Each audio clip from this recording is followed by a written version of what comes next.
Hi, and welcome to our pastor's chat. And I've got an absolutely great treat for you today. You're going to love this time. Our guest is Tullian Javidjian, calls him Hot Rod, but he's a distinguished professor of theology at Concordia Seminary. He is also a regular host on White Horse Inn. He has written a lot of good stuff, but the thing that I hear so much from so many in so many places is the difference that he has made in so many lives. I talk to a lot of pastors and professors who can relate to this man and who say that that relationship was a life-changing relationship. Dr. Rod Rosenbladt is our guest, and we're going to have just a conversation. How long have you been teaching seminary? Well, I'm actually at one of the colleges, one of the Concordia colleges. Yeah, seminary and I wouldn't mix very well.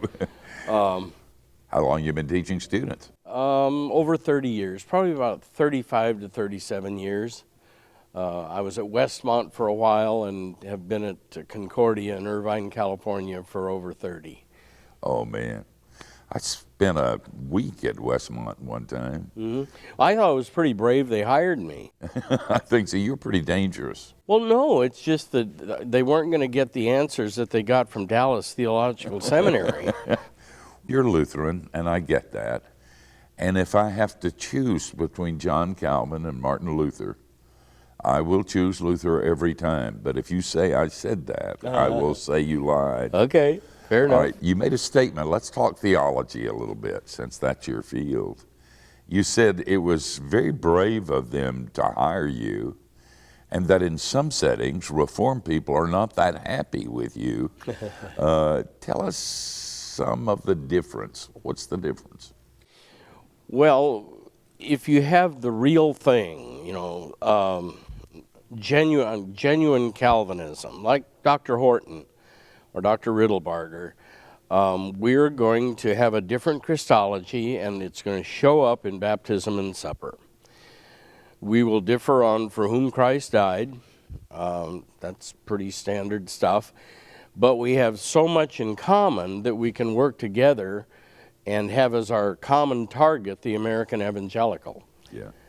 And that works pretty well. What is the problem with American evangelicalism? The basic one is that they get, whether they know it or not, they get their ticket from Wesley. And Wesley, whether the non-denom pastor knows it or not, Wesley wrote the ticket for him. And Wesley used to say to his pastors, you have two things to do as Methodist pastors. First, evangelize pagans. And for that, he gets an A in my book. And second of all, he said, for those who've experienced the new birth, to press them on to Christian perfection. Now, to a Lutheran hearing that, we say, oh, so the diet every single Sunday is going to be hortatory or law to press you on to Christian perfection. Somebody from the Reformation, either branch, I think, would say that it's very important to preach the gospel to believers. And that doesn't make much sense to the American evangelical. If the gospel has done its work and you've been born again, why do they need to hear it again? Why do they? Well, because the old Adam will stay with us till we die. And since the old Adam is a part of us and won't listen to much of anything but the law, then we're going to preach some of the law. But also, we are in need of going into our earballs, or Lutherans would say into your mouth too in the supper, absolution, a forgiveness of sin. And just because you've been born again doesn't mean that you no longer need the forgiveness of sin. So we think that's normal. I have a confession to make. I was raised a Methodist. I went to graduate school at Boston University for seminary, which is a Methodist school. And I sometimes read John Wesley for my devotions. Do you think I'm saved? Yeah, in spite of that. Yeah. In spite of that, I'm Well, saved. really, you take a look at Wesley's sermons, and he preaches on everything. I know How he to does. dress, when to get up in the morning, though he doesn't require it. It's pretty rigorous. His devotional is sort of like his brother's hymns. Well, that would be much better. Yeah, well, I read the Whitfield biography, Dallimore. It was 2 volumes. He's a Baptist pastor in Canada, and he spent his whole life studying Whitfield. And I grew up thinking that Whitfield was probably saved, but was sort of a devil, because the Methodist Church itself is a PR machine for John Wesley. Yeah. And I saw John Wesley in that narrative as being the good guy. Mm-hmm. And the biography of Whitfield didn't absolutely disabuse me of that, but it let me see the glory, and now I am Reformed, and might I say, quite Lutheran in my view of law and the gospel. But I also see, as you do too, that the church is bigger than us, and there's some weird people across a very vast landscape and it goes from everybody who speaks in tongues to dispensationalists to evangelicals to Arminians and Reformed people. And I have this dream that when it's all over, we're going to get to heaven and we're all going to be gathered. And God is going to say, I have some bad news and some good news for you. And the bad news is that you were all wrong. Mm-hmm. And some of you were really, really wrong. Mm-hmm. And then he will smile and say, but the good news is that my son says you're okay, so welcome home. Right on. And I knew you would say right on, because I know the people. This is the first time we've met. Mm-hmm. We've met this weekend. We're at a conference, and it's been a delight because I'd heard so much about you and the difference that you make. You gave us a pretty good theological explanation when you were talking earlier. What difference does that make in the life of the Christian and how they live that life and what they do with it? But secondly, more important, what difference does that make in the life of a pastor? Well, Luther would make reference to going back to our baptisms every single day. And I think if you unpack that, part of it is that we believe that infants are given everything in their baptisms. But I think the other part of that, or the other aspect, is that Luther was saying you are going to have to go back every single day and say no to the theology of the old Adam and say yes to the theology that's completely unintuitive to you, that somebody else's righteousness is going to have to save. Yeah. And that'll be daily. Because every single time you're going to have to embrace something anti or contra-intuitive. That's true. What is it about us that draws us to the law? Oh, Romans 2:14 and 15 says, it is in us as human beings from the very beginning, and the gospel isn't. Luther said that's got to be pounded in from the outside. But the law, boy, do we recognize that. Mm-hmm. Now, sometimes it hasn't done its work, but it's in there. Romans 2:14 and 15 tells us so. Not the whole Decalogue, but enough to condemn us. Yeah. And from that condemnation, that weakness and that sin, we reach out to the righteousness of Christ, which is the only thing. Yeah, and the only righteousness we have. Yeah, and he comes and gets us and gives us that too. That's right. So every bit of it comes from him. Yep. Are you suggesting we're dead? Yeah, I am. Dead in sin. It seems to be what Ephesians says. Yeah, right. We have to be resurrected so that he can give us Christ and his benefits. There was a time in my ministry when I came very close, maybe even went over the cliff. I had a breakdown. Nobody knew it. I keep a good up front, but it was late at night, and I was sobbing, and I was tired, and I wanted out. Mm-hmm. And I must say, I'm not a contemplative, but that evening Jesus came. But the thing that I gave a year of my life to finding out why I was so screwed up. I went to counseling. I read over 100 volumes. Wow. I went to the base of our theology. I went through every sermon I'd preached, found out that I had been preaching grace and the imputation of Christ's righteousness. Right on. But I wasn't applying it to myself. Well, Do you Luther see would that? say none of us can. I know. We've got to have someone else absolve us. We can't absolve ourselves. I wasn't aware of that. So he had kind of a system of confession and absolution. Yeah, we have one page in our hymnal prior to going to the Lord's Supper, great page. But he used to say, you can't absolve yourself. You've got to have a pastor absolve you. And if pushed, it can go to laity too. But he would say it, you need to, that's what you've called your pastor to do, is to confess. But the main thing is not your confessing. The main thing is that he's to absolve you. Yeah, that's so good. Now, theologically, Martin Luther wouldn't go ahead and say that that act on the part of your pastor is an act of authority and power that is built into the structure of the church's I don't know. sacraments. I'm not a much of a student of the church. Ecclesiology and I don't mix well. So But you would see that as a brother. He would simply certainly say saying, the word of that pastor for you, the forgiving word, is the word of Christ himself. but it's because he is speaking the word of Yes. Christ, Yes. not because his authority allowed him to speak the word of Christ. I'd have to review Luther to see. It's certainly, it might be part of his calling. Yeah. You're called to preach the gospel, to administer the sacraments, and to absolve people. Pronounce forgiveness. Right. Right. Pronounce forgiveness Yeah. on the basis of the blood sacrifice of Right. Christ, And the imputed righteousness, Yep. the tender mercies of God. Yep.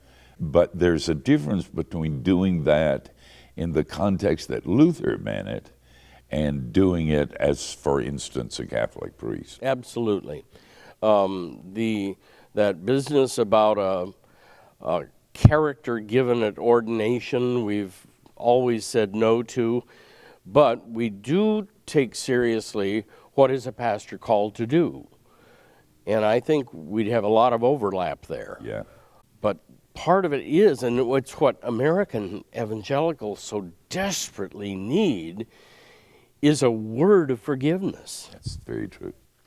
a word of grace. We're recording this at the Liberate Conference, where you and I both have been participants.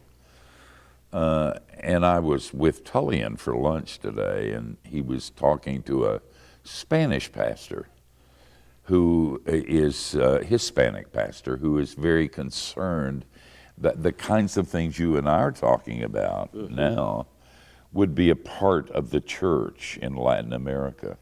And there are going to be some very interesting things, I think, coming out of that as Liberate begins to move from what has been primarily an American phenomenon to.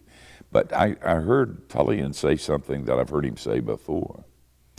He said that if you asked the average person on the street, what is an evangelical or what's a Christian, they'll use words that are very negative, like condemning. What we don't do. Exactly. Guilt-producing, Yep. manipulative. But he said that the purpose of Liberate was to change the perception of Christians so that the first word that came to people's mind was forgiveness. Well, that'd be amazing. Given our 200 years of Christianity in America, that would be moving the prow of the Titanic 2 degrees to starboard. Do you feel like something's happening in America? I don't know. I'm not very good at the future, but it could be. I kind of feel like there is. I've watched liberate, go from a small group meeting in the fellowship hall, right where we are now, Right. of this church, to almost 2,500 people this weekend. And not only that, being watched all over the world. And I think there's a hunger, which is the prerequisite, I think, for awakening. Sure. And it's not a hunger that I be good, but a hunger knowing that I'm not good. Yep. And can anybody forgive me for what I've done? Yep. And I think when the church says, I don't care where you've gone or what you've done, or who you're sleeping with, or what you were smoking, or who you hurt, or what you're thinking, run to Jesus. When that's our message. I last night at the meeting here, Nadia, the tattooed Lutheran pastor, do you know of her? I just met her. She's one of you guys. She did a video that went viral, and so on our talk show we spent some time interviewing her, and I kept looking at her picture and thinking, oh my. And she's about as scary in person as she is looking at her video. She got tattoos from the top of her head to the sole of her feet. She's got a grin that would turn the world on. And she's so in love with Jesus, and she gets grace. And I just thought, that is so good that somebody like that is speaking the message. Sure. By the way, she sat by Billy Graham's daughter last night. And I didn't even know they knew each other, and they were hugging each other, and I thought, my. Billy Graham's daughter's very straight, very dapper in the way she dresses, is sophisticated. And they sat next to each other, and it was the contrast that Jesus gives to his church. It was a cool thing. You know, we've talked about theology and words and propositions, and they are important because they're truth propositions. Yep.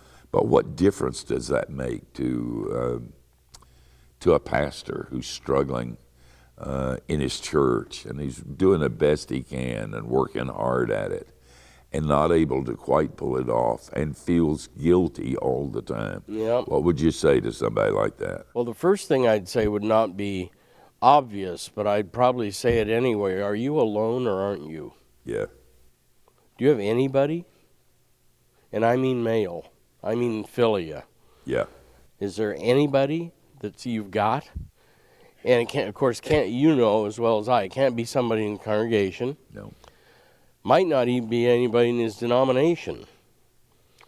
But he's got to have somebody.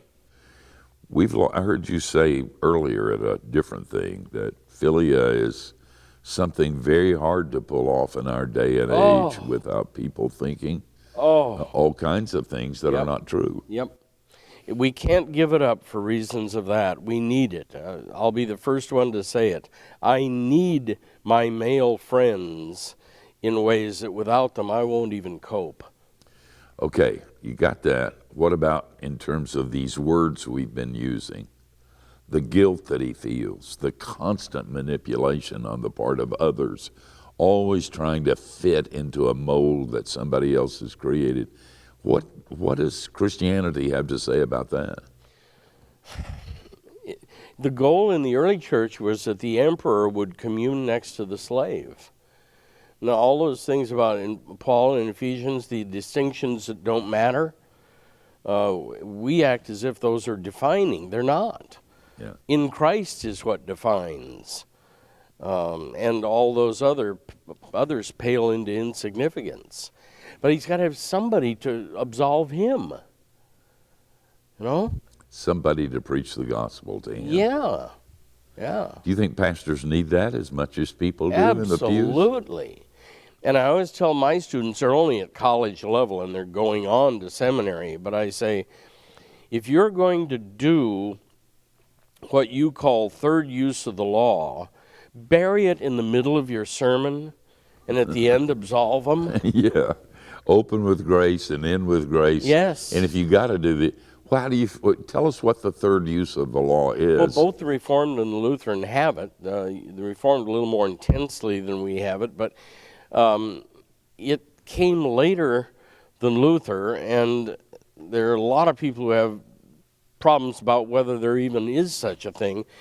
But I would say that it's the detail, though it has the form of law, it's the detail work of what is the Christian life. Yeah. For you who are fathers, it takes shape like this. For those of you who are mothers, it takes shape like this. For those of you who are slaves, it'll take shape like this. For those of you who are slave owners, it'll take shape. In other words, you don't have what we know now as the first half of every Pauline letter and then go love each other. So it's informative. I know it's got the form of law. I won't But you say have to be that. careful with it. Oh, gosh, it is so easy to take away in the last 7 minutes what you gave in the former 20. And this is how often it's done. Yeah. Some of our pastors drive me crazy that they take the end of the Mass and bubble gum it onto our service. Go serve the Lord. No, let Aaron's benediction be the last word you hear. Not any imperative. You're a pretty crusty old bird. You know that? I am. Do you get criticized much? Oh, yeah. Do you mind? No. How do you deal with it? Are you meaner than they are? No, I really don't stay in circles like that very much. They're welcome to their opinion, but I have a whole other circle that think I'm not that bad a guy. Actually, with some help to them. So you hang out with people who understand Yeah, this I grace. need that so I can go into the other.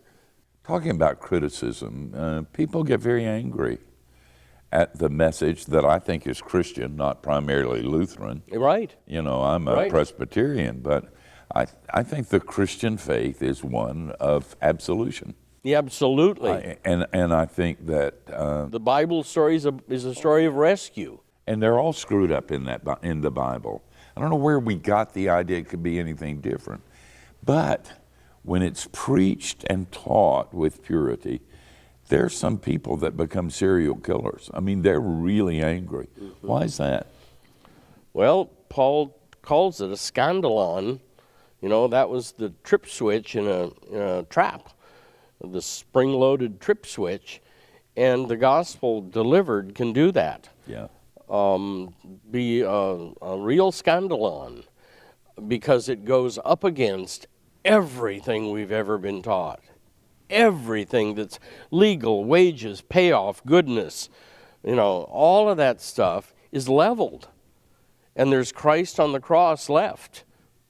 And that's it. And that's it. And people want a piece of the action, Yep. and God doesn't give it to them. Yeah, and White Horse Inn will say back when we were doing it live, somebody would phone in and say, don't you think I play any part in this? And I would answer, yeah, you bring the sin.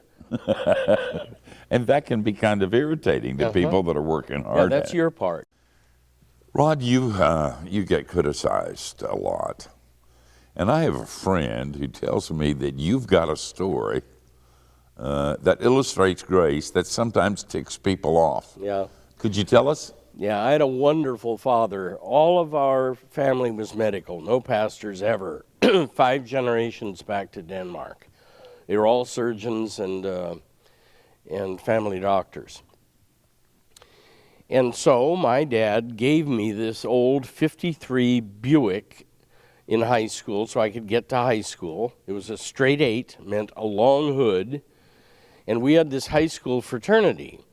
And one night the pledges hid somewhere in the city and left us clues as to how to find them. And we were all drunk. And I pulled out of this dark street, and because it had such a long hood, by the time I could see, my hood was already out in the lane, and a Ford came and clipped me, and my Buick fell apart on the street, and he lost a headlight rim. I got to a phone, and I phoned my dad, and I said, Dad, I just wrecked the car. He said, are you all okay? Or are you okay? I said, yeah, there are 5 of us, and we're drunk. And he said, stay where you are. I'll get it towed. Where are you? And I said, actually, I'm near the house, ours. He said, okay, I'll come and pick you up. And he did. Took all these young guys home, drove us home, first told my mother to leave us alone, a very wise move. And we sat on the couch, and he had his arm around me, and he said, what are you feeling? And I was in tears. And he would have had every right to ground me until 2075. And what he said was, I think you need a new car. Why don't you go looking this week and see what you can find? And I'll take my lunch and we'll get it. That 10 minutes, I think, made a theist out of me. He didn't have the law in him, not really. It sort of went off his back like water off a duck's back. When I was at college, he'd say, how are you doing for money? I'd say, I'm okay. He said, no, you're not. I'll put some more in. Can't be short of money. And there's just story after story after story after story, and they all sound the same. And when people are around me, I know what it is. It's my dad. They're sensing my dad. That the law's not there with you either. Not in the way that I was used to in Lutheran pietism at all. Are you suggesting that God's that way? Yes. Only better. Yeah. My dad used to go over to the University of Washington Medical School to find out what senior was out of money and was going to have to leave. Really? And he would pay their whole year on the one condition that nobody knew who did it. Oh, man. Well, your daddy, our Heavenly Father, adds the attraction to heaven, but your father adds a major attraction. Yeah. I can only speak for sons. I can't speak for daughters. But if sons have fathers with any degree of grace so that the law doesn't get the final word, it makes it so much easier to recognize the gospel. Oh, that's a good story. Rod, you're like fresh air. I'm glad you're around. I hope our paths cross again. And I hope we can sit down and do this sometime too. Sure. God bless you. You too. And you guys, thanks for joining us.